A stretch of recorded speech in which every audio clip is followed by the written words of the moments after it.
നമസ്കാരം, ഇടുക്കി ലൈവിലേക്ക് സ്വാഗതം. കട്ടപ്പന കാണക്കാലിപ്പടിയിൽ സ്കൂട്ടർ അപകടത്തിൽ യുവാക്കൾ മരിച്ച സംഭവം നാടിനെ കണ്ണീരിലാഴ്ത്തി. ഞായറാഴ്ച രാത്രി 7 മണിയോടെയാണ് 20 വയസ്സുകാരായ 2 യുവാക്കൾ അപകടത്തിൽപ്പെട്ട് മരിച്ചത്. ഇടുക്കി ലൈവ് വാർത്തകൾ നിങ്ങൾക്കായി അവതരിപ്പിക്കുന്നത് പവിത്ര ഗോൾഡ്, എന്നും സ്വന്തം. ബൈക്കിലിടിച്ച സ്കൂട്ടർ KSRTC ബസ്സിനടിയിലേക്ക് പാഞ്ഞു കയറിയാണ് 2 യുവാക്കൾ മരിച്ചത്. കൊച്ചുതോവാള പാറപ്പായിൽ സൂരജ് സിബി, ഇരട്ടയാർ നത്തുകല്ല് കൈപ്പകശ്ശേരിൽ ഡോൺ തോമസ് എന്നിവരാണ് മരണപ്പെട്ടത്. ഇരുവരും സ്കൂട്ടർ യാത്രികരായിരുന്നു. ഞായറാഴ്ച വൈകിട്ട് 7ഓടെ അടിമാലി കുമളി ദേശീയപാതയിൽ വെള്ളയാംകുടി കാണക്കാലിപ്പടിയിലാണ് അപകടമുണ്ടായത്. തൊടുപുഴയിൽ നിന്ന് കട്ടപ്പനയിലേക്ക് വന്ന ബസ്സിനെ സ്കൂട്ടർ മറികടക്കുന്നതിനിടെ ബൈക്കിൽ ഇടിച്ച ശേഷം ബസ്സിനടിയിലേക്ക് പതിക്കുകയായിരുന്നു. യുവാക്കളെ ഉടൻ ആശുപത്രിയിൽ എത്തിച്ചെങ്കിലും മരണം സംഭവിച്ചിരുന്നു.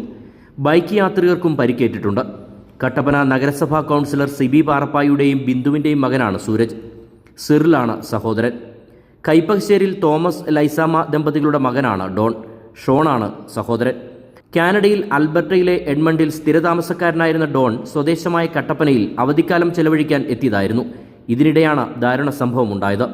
20 വയസ്സുകാരായ ഇരുവരുടെയും വേർപാട് നാടിനെ കണ്ണീരിലാഴ്ത്തി. Idukki live news, Kattappana. Idukki live വാർത്തകൾ നിങ്ങൾക്കായി അവതരിപ്പിച്ചത്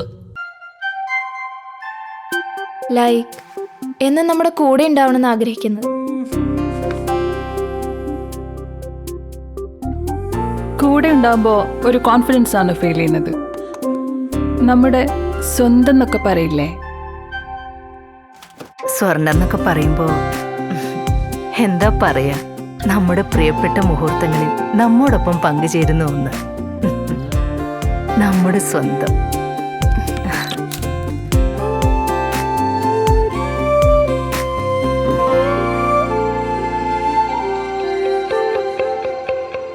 പവിത്ര ഗോൾഡ്, എന്നും സ്വന്തം.